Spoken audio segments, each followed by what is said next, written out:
তবে তাদের আত্মার শান্তির জন্য আপনার কিছু দায়িত্ব আছে।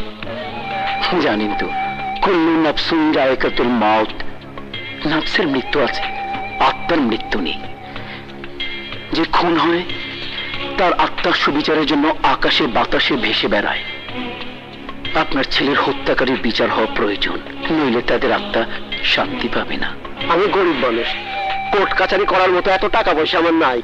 টাকা পয়সা নিয়ে আপনি কোনো চিন্তা করবেন না। আমার ভক্তদের মধ্যে একজন বিরাট বড় উকিল আছে। আপনি শুধু একটা দস্তখত করবেন, বাকিটা উকিল বুঝবে।